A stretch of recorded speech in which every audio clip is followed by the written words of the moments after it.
Good morning again. I am smoking a Connecticut cigar from La Galera today, and it is made in Tamboril in the Dominican Republic. And recently, one of the owners, Jose Blanco Jr., came to the shop, and I got to talk with him. He's delightful, and he left some cigars, and now we carry some in our lounge. So I'm going to smoke this morning.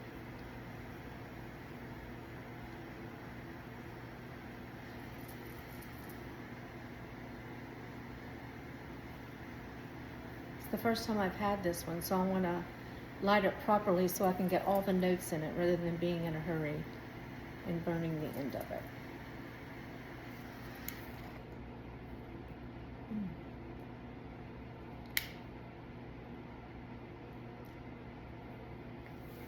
There's the label, you can see.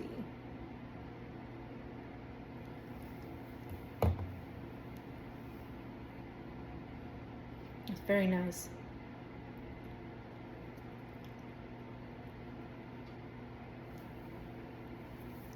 Well, today I wanted to tell you the story of something very important to me, and it is the story of my Pandora charm bracelets. If you have read my story on Humans of New York, you know the Pandora bracelet is a big deal to me. And now I have two. So when I was living in the homeless shelter, I entered October 31st, and I didn't get out till February the 28th. And so I was in there over Christmas. Now, my son Garrison, who lived in Arkansas, he wanted me to come live with him. And I would have. I mean, he wasn't married. He had a 2-bedroom apartment. He would have taken great care of me. But he lived in the town where I was born. Now, we moved away, and then I went back there to college, got married there, moved away, came back, had 2 babies there. My dad had pastored there. My father-in-law had pastored there. The man I was married to had pastored there. So it would have been emotional suicide.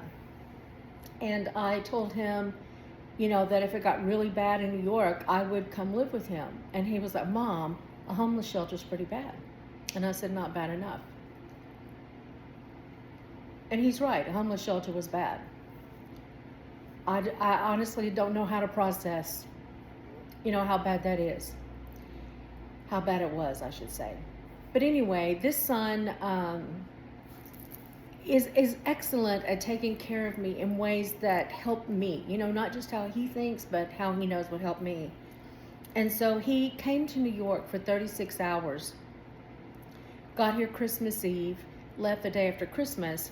And believe it or not, it took a lot of hoops for me to jump through to get permission to be out of the shelter while he was here. And I had a good friend. Her and her family had gone out of the country. She offered her house for me and my son to stay in. And so I got to spend a couple nights out of the shelter and get to see my son. And so Christmas morning, I had a couple of little gifts for him, not much. And he had a gift for me. And before I opened it, he said, Mama, I know how visual you are. And so I've got you a gift that we're going to call your New Life bracelet. And I opened it, and it was the Pandora bracelet with this one charm. Let me see if I can show it to you. And it's the New York City charm.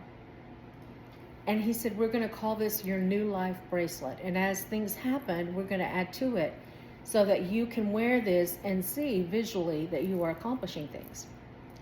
Of all the things that he could have given me, I don't think anything would mean more or do more for me than this bracelet. Now, the next charm that was on it, I bought.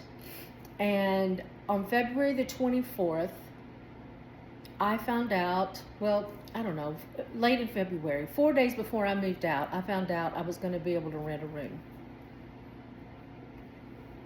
And I was eating at Wild Wings in Brooklyn.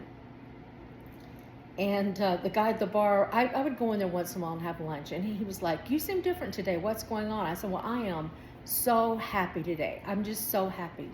And he said, "Well, tell me about it." And I said, "Well, I don't want to, I don't want to." He said, "No, I need good news. What are you so happy about?"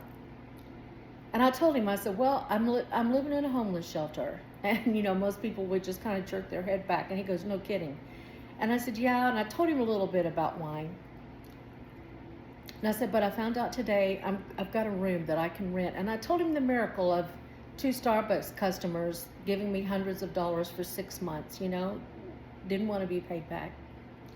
And I said, "So I'm going to get to move." And I said, "My son gave me this bracelet with his charm on it. And he said as things happen, we'll add to it. And I can't wait.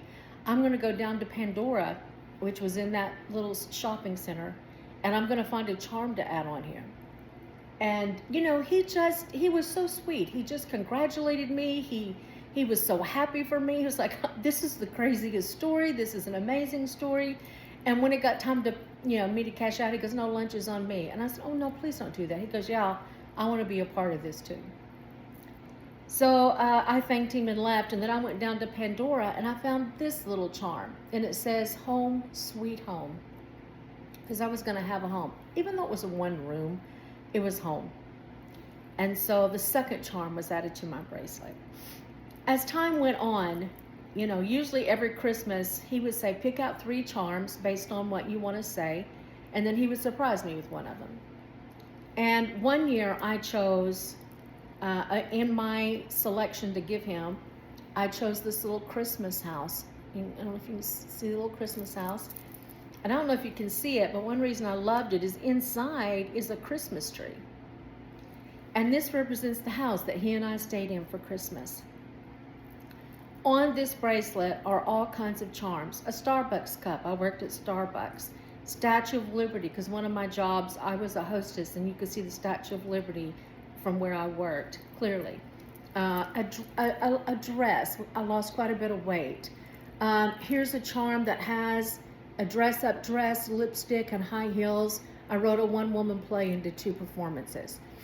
Just all kinds of things. But when I got my full-time job at YSC Consulting, I had to do a meet and greet with every employee in the Americas because I was working HR. My cigar's gone out because I'm yakking too much. And so what I would do is I would go to the website based on who my meeting was with.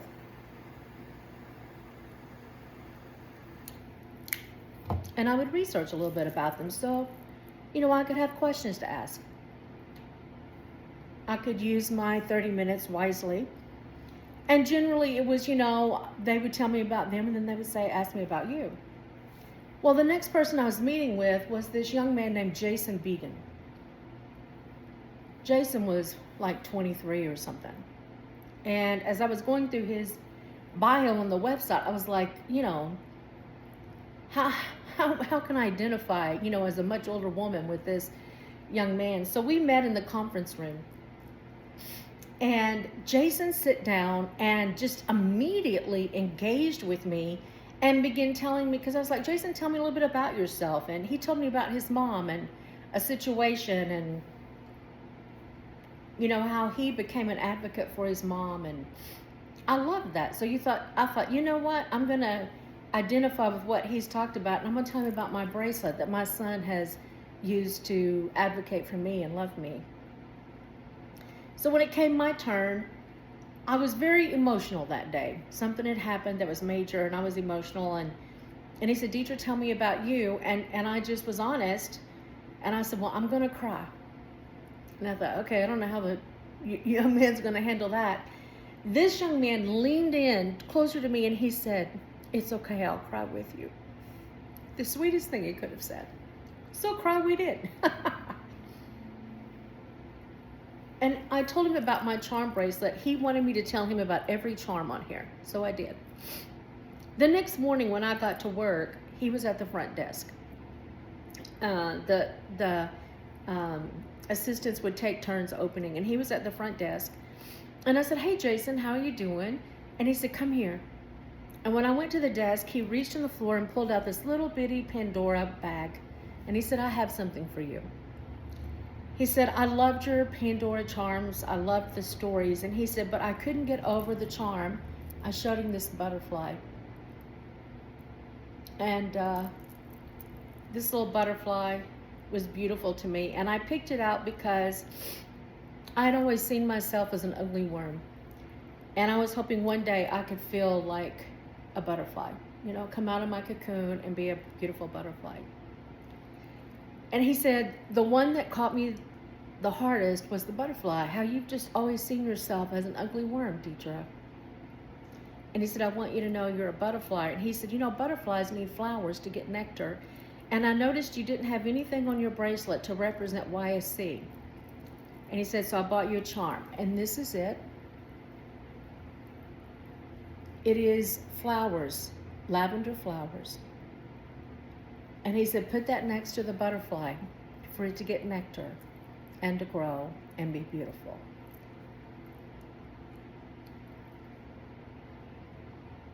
We both cried again. You know, the fact that he could listen and engage with me at the level where I was in my heart and listen to what this bracelet did for me and be able to add to it in such a meaningful way, it just took my breath away. And Jason and I became very good friends, even with our age difference. I have 2 bracelets now, and I don't have time to tell you all the different charms on there, but I also have a charm. Let me see, it's on my other one. One of my followers, since the story came out, lives in New Zealand. And she came, her and her husband came, here it is. Her and her husband came from New Zealand to see children and wanted to take me to dinner. And she gave me the kiwi for their hockey team. Is it hockey or soccer? I'm so sorry. But anyway, one of their teams in the kiwi is a big deal to them. I don't know if you can see it. But my son started this second bracelet because the other one was getting so full. And I will just tell you about 2 charms on here. One that I love is this lock, and it has a key. Can you see the key? And you can actually stick the key in the lock and it unlocks it. And this was when I bought my house. He goes, Mom, now you have things you need to keep under lock and key. And the other one is this sailboat. I don't know if you can see this sailboat. And the sailboat even has a person on it. When he sent this one to me, I was a little puzzled, and sometimes Pandora does not put the notes in there that he sends. But so I called him. I said, hey, I got the charm. I'm a little puzzled because every charm has a special meaning. And he said, Mama, you remember all those times right before you left, you would listen to Christopher Cross singing Sailing? I love that song. Sailing takes me away to where I've always thought it could be. He said, Mama, you listen to that song over and over and over. He said, you're there. I love that he remembered. So I have a sailboat to remind me I used to want to get away, and I've arrived. I think it's important in life that we have things that are visuals for us, to remind us, to give us, you know, kind of a stake in the ground, or remind, oh yeah, it used to be this, but look what's happened. You know, I still have days where I'm like, what is my meaning on this earth? And am I going to make it? You know, every level you get to has its own learning curve and struggles. Every day I have my 2 bracelets on. Once, maybe twice a year, I forget to put them on. And somebody asked me one day, Deidre, don't your bracelets get heavy? And I thought about that, you know, because I have 2 and they're full of charms. And I've tried to, you know, go, is this heavy? Is this heavy? They're not heavy to me. They're pure love. I put them on, and at times when I'm having a hard time, I can just put my hand over them and feel them, move them around. I swear they give me strength. I don't know where you are in life, but maybe you need a visual, you know? We all have our darkest moments. In those darkest moments, if you can't see the light, remember I tell you, always look for the light. Find you something that can be your mile marker. It may not be a Pandora bracelet. I mean, if someone wasn't buying me those charms, I couldn't do that. Something. Maybe a gold star to stick on your refrigerator. I even have 50 of those that I do sometimes. Put a gold star up. Just put a gold star on. Whatever it is, remember this. I'm the lady with the cigar, and as always, I'm sending love.